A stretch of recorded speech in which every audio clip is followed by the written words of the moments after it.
Salut à tous et à toutes. Je suis Neima Toussakandé, je suis communicatrice de formation, également blogueuse TIC.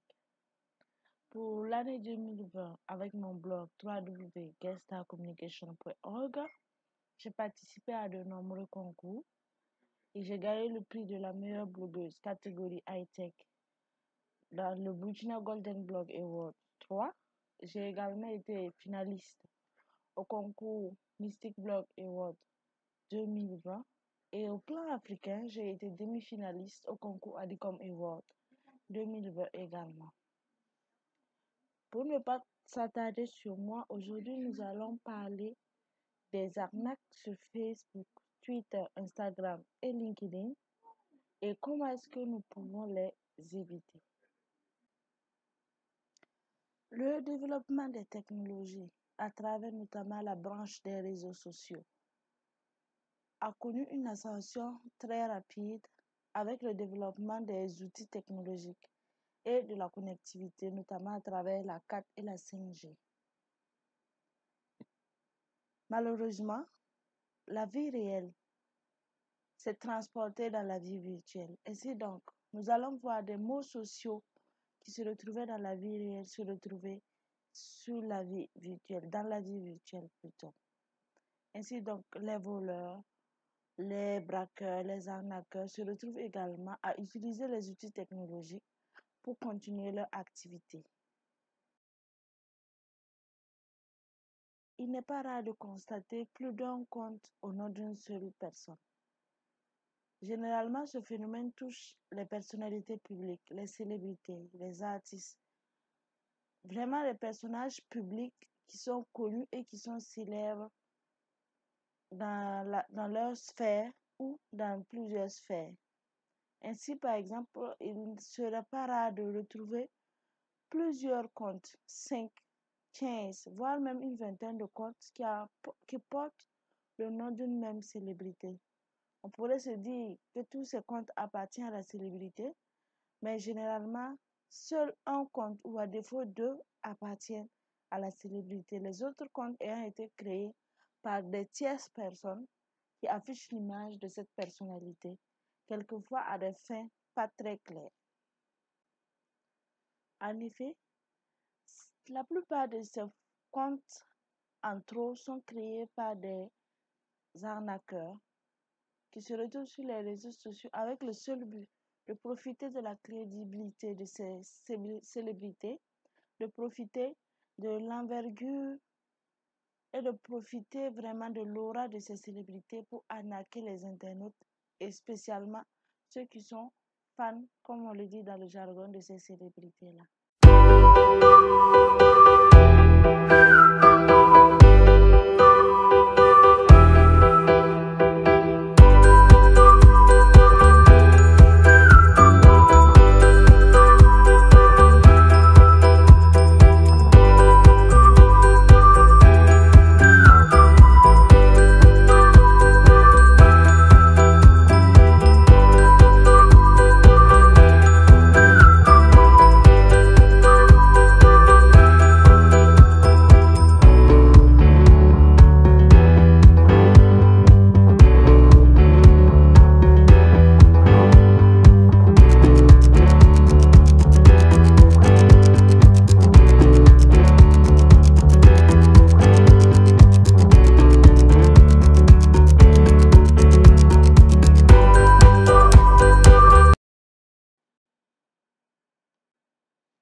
Cette usurpation d'identité a généralement pour but de profiter de la crédibilité des célébrités pour pouvoir arnaquer leurs fans, comme on les appelle dans le jargon. Généralement, cette usurpation d'identité permet aux arnaqueurs d'entrer en contact avec leurs cibles. Et deux modes opératoires sont le plus souvent utilisés dans ces cas. Le premier mode opératoire, c'est celui du financement des projets. La personne ou l'arnaqueur qui se cache derrière la page de la célébrité écrit aux internautes inbox en leur disant qu'il a pour objectif de financer les projets d'entrepreneuriat, généralement des jeunes. Et ce qui est demandé à cette personne, c'est d'entrer en contact avec une tierce personne qui est censée être le comptable ou la personne chargée des ressources financières, qui va lui montrer la procédure à suivre pour pouvoir entrer en contact, pour pouvoir entrer en possession de son bien.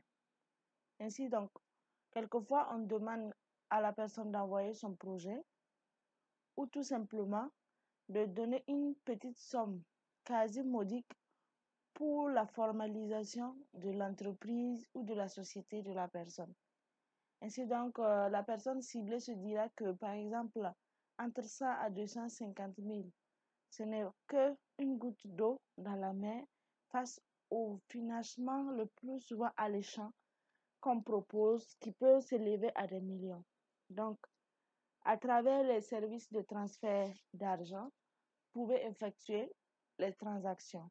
Et une fois que la transaction est faite, vous allez vous rendre compte que vous êtes par exemple banni de la page, le numéro ne passe plus et vous n'avez plus aucun contact avec les personnes soi-disant qui voulaient vous aider avec un financement. Et vous pensez qu'en réalité c'est la célébrité, mais c'est juste un arnaqueur qui vous a arnaqué.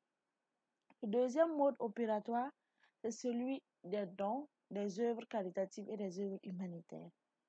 Malheureusement, des personnes mal intentionnées qui remarquent que les célébrités aiment faire des gestes à l'endroit des personnes démunies conçoivent et diffusent des visuels avec le logo ou avec l'effigie d'une célébrité dans le seul but de récolter l'argent à leur propre utilisation. Ainsi, vous allez voir que des numéros de transfert mobile money ou des systèmes indirects permettent aux personnes de contribuer aux dons. Seulement, une fois que vous faites la transaction, l'argent atterrit directement dans le compte d'un arnaqueur qui a su ficeler chaque aspect de son plat. Nous allons voir quelques exemples qui se sont passés au Burkina, précisément à Ouagadougou, avec quelques-unes de nos célébrités dans le domaine du sport, de la culture. Nous avons déjà un premier cas, celui de Malika la Slameuse. Malika la Slameuse, qui est une artiste musicienne burkinabé, qui, une fois, a fait un post pour interpeller les uns et les autres sur le fait que beaucoup utilisent son image pour les arnaquer en disant qu'ils veulent financer leur projet. Elle a été victime du premier mode opératoire. Donc, les internautes se font avoir en pensant qu'ils parlent à la célébrité, en pensant qu'ils parlent à la star. Il y a également le cas de l'artiste chanteuse Fleur, qui a eu un cas assez particulier en décembre 2020. Elle avait remarqué une page qui était fausse, qui n'était pas la sienne, mais qui bizarrement avait pratiquement un grand nombre d'abonnés. Donc, elle a décidé de faire une publication et de demander à ses abonnés de signaler la page afin que la page soit fermée, vu que la page ne lui appartient pas et elle ne sait pas qui se cache derrière la page. Et comme pour montrer à quel point ces personnes ne reculent devant rien, le gestionnaire de la page, avec bien sûr le nom de la page, est venu commenter en disant à l'artiste de se calmer, sinon prochainement c'est son compte officiel qu'il va pirater. Cela peut paraître ironique, mais ça montre l'aspect dangereux de ces personnes qui ne reculent devant rien pour atteindre leurs objectifs. Dans le domaine du sport, nous avons par exemple Aristide Bansé qui a connu vraiment beaucoup de cas d'usurpation d'identité et qui connaît toujours beaucoup de cas d'usurpation d'identité sur Facebook notamment, des personnes qui prennent son identité pour arnaquer les jeunes sur le fait qu'ils veulent financer les projets. Et quant à d'autres, les frères Traoré, Alain et Bertrand Traoré, euh, il n'est pas rare de remarquer qu'ils font des dénonciations sur leur compte officiel sur des personnes mal intentionnées qui utilisent leur nom à des fins afin d'arnaquer les internautes. Ces arnaqueurs vont parfois même plus loin, quelquefois ils quittent le domaine pécunier et vont jusqu'à saluer l'image de la personnalité, surtout en particulier des personnalités masculines, en demandant certaines choses dénuées de sens et de bon sens en inbox et qui portent malheureusement préjudice à l'image de ces personnalités, généralement de la gente. masculine. Maintenant que nous connaissons les différents modes opératoires et nous connaissons quelques exemples, on se demande bien comment est-ce qu'on peut faire pour éviter de se faire arnaquer. Simplement, quelques astuces vous sont proposées.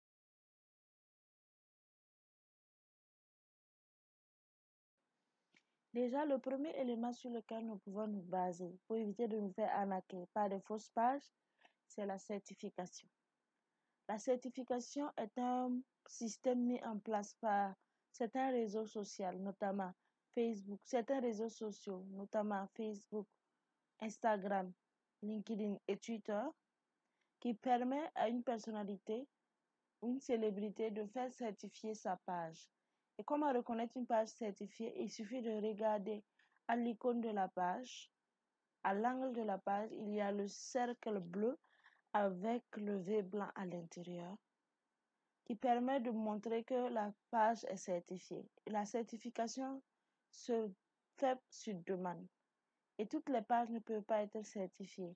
Il faut remplir certains critères, notamment la popularité et la fiabilité. Et il faut également remplir un formulaire dont vous trouverez le lien en bas de commentaire.